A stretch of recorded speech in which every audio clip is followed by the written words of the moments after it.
and that it provided the steepest but quickest route back out of the valley. But it did mean taking a huge risk. What we were afraid of was that they should put lights on there and tell us that now they are trying to close us in by sending people up. They could send 25 people up in 5 minutes.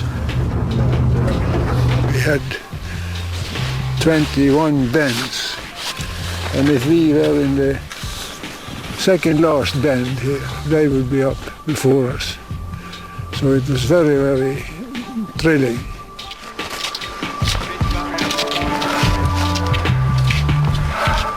How's it going, Roger?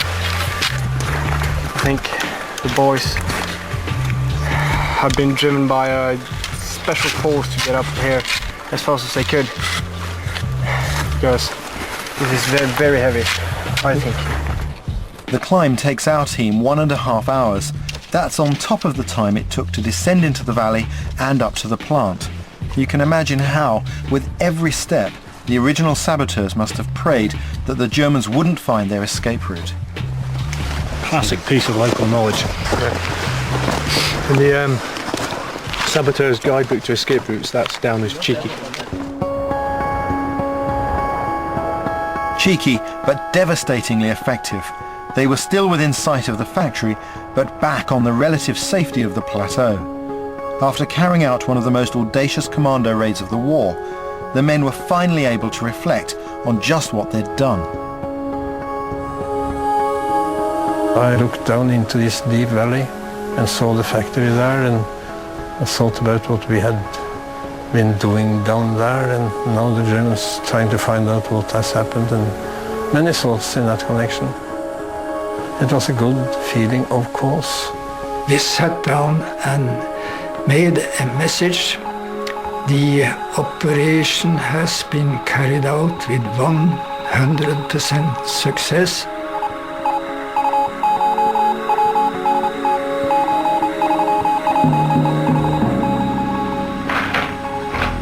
Großartige Sabotageleistung. Verflucht. The raid had destroyed the heavy water distillation equipment and the existing stockpile. Hitler's atomic bomb research had been halted in its tracks, but for how long? Dies muss alles sofort wieder aufgebaut werden. Aber wir können sofort. At the time, though, none of that mattered to the saboteurs, who had done exactly what they had been asked to do.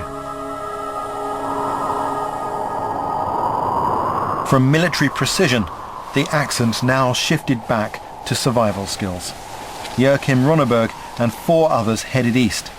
They would cover the 400 kilometers to neutral territory in 18 days, following a route they'd mapped out back in Britain. We have 26 different maps, and every time on the trip, when we had finished using a map, we could hold it up and light it and see it burning, and it was one of the great pleasures, because there were one less.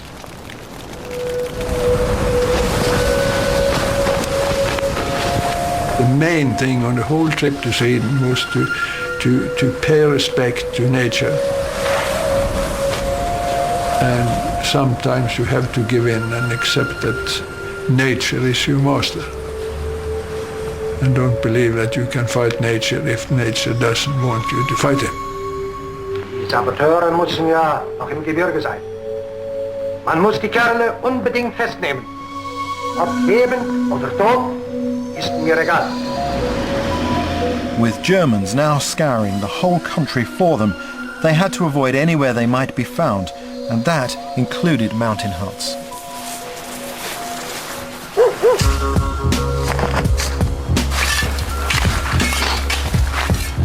We decided that we would sleep in the open when that was necessary.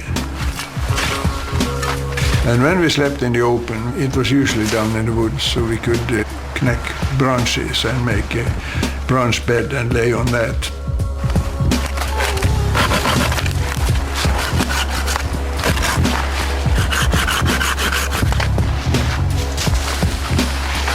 These spruce boughs will provide insulation and keep you off of the snow nice and warm.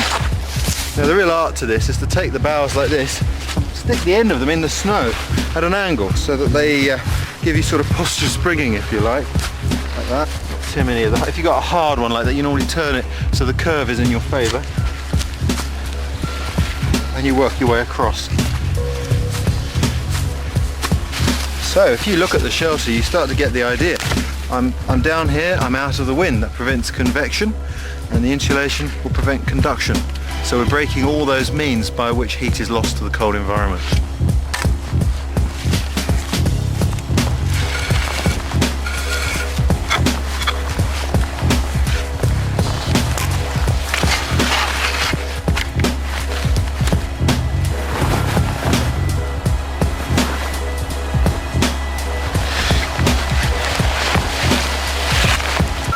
There we go. Finished. Out of the wind, snow can't get me, and importantly the walls are far enough apart that when I sleep in it I don't touch the sides. That's a key thing. Oh.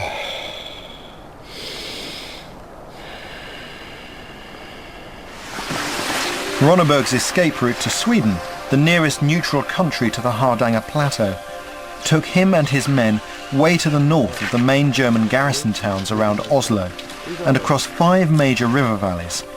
400 kilometers of punishing skiing in just under 3 weeks. And on the 18th of March in 1943, we stood in the border gate between Sweden and Norway and could shake hands and say, "Thank you very much. This has been a great experience and great fun. We have been lucky." But as Ronneberg and his colleagues were celebrating their good fortune, the other saboteurs were still fighting for their own survival.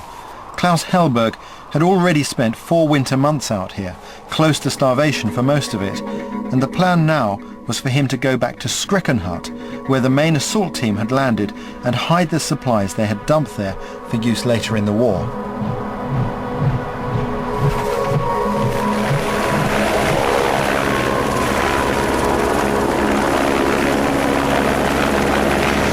He returned on skis, but the hut's so remote that the only quick way in for me is by helicopter. As Klaus was on his way to the hut, thousands of troops were being deployed in the mountains to look for the saboteurs. The Germans were desperate to hold someone to account, and they spread their troops out across a huge front to try and pick up any signs of activity. The only defense against such a massive force would be an intimate knowledge of survival in this wild and lifeless wasteland. It's an incredible landscape. It's just absolutely barren. It reminds me of polar circumstances. Just sheer white. And in the middle of it all, a sudden splash of colour. Skrekkenhut. Incredible place to come down. But despite having reached one of the most isolated huts on the plateau, Klaus found that something wasn't quite right. I was a little suspicious because I saw many ski tracks outside. I didn't expect to find ski tracks there. Hellberg reached the hut here only to find that it had been ransacked by German soldiers looking for clues. As he turned to look back out through the door, he saw 5 of them skiing towards him and realized that he'd fallen into a trap. So I ran out and took my skis and skied as fast as I possibly could. Klaus was now racing for his life. In the next 36 hours, he would cover an incredible 120 kilometers, and he would rely on fitness and cunning to outski the Germans.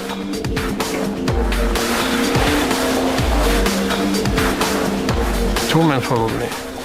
The others couldn't ski so fast. And we skied, I don't know for how long time, 2 hours maybe. One of them gave in, so now we are only 2. After a while I understood that he was faster than me in the downhills. I was a little faster uphill, so I found all the hills I could see.